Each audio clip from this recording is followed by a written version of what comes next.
There were about 12 men in all. So what do we got here? I truly believe what the Holy Spirit is showing us in this is, number one, when the Spirit of God shows up, is there a manifestation of the power of the Spirit? I believe the answer is yes. I believe any person who has encountered the power of God, they are moving in the power of God. They may speak in tongues. They may prophesy. They are led by the Holy Spirit. Because again, you know, people that have never prophesied, when we're doing worship and I'm standing up here and we come to the end of worship, and some people wonder, well, why does this always happen at the end of worship? Because Paul also tells us everything should be done in an orderly way. I've been in services where you're in the middle of a worship service, somebody feels like they have a prophetic word from the Lord, and until waiting for an orderly time to give that word, sometimes they'll start yelling it out, and they're going to interrupt the flow of what God is doing in a service.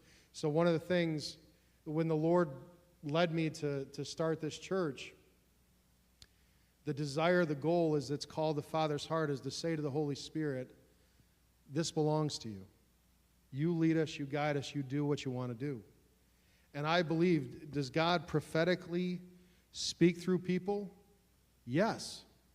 I believe there's people right now in this room that are gifted prophetically, that sometimes we're in the middle of a service, God lays something on their heart, and they don't even know how to operate in that. And we're going to hope to rectify that as we move forward as a church. But again, everything should be done in an orderly way. That's why, there is a reason why at the end of a worship service, I don't just move on to the next thing. Because I believe as the people of God, we should get in the habit of standing in God's presence and listening to Him. Because what is prophesy? What is it to prophesy? It's to be able to hear and discern what the Spirit of God is saying, and then be able to communicate in a language that people understand. That's why in 1 Corinthians 14, Paul says, you know, his desire is that all would speak in tongues, but even more that all would prophesy. Because do I believe that we should fear speaking in tongues? No. Do I believe that we should fear prophecy? The answer is no. Do I believe that we should fear any of the gifts of the Spirit? The answer is no. But do I also believe that if somebody comes up to me and says, Pastor, I want to receive everything that the Holy Spirit has for me, am I going to say to this person, okay, this is what's going to happen to you? I have no idea. Person may prophesy, person may speak in tongues. Person may come up to be prayed, they may not do either, but then all of a sudden they get around people who are sick and their hands get real hot.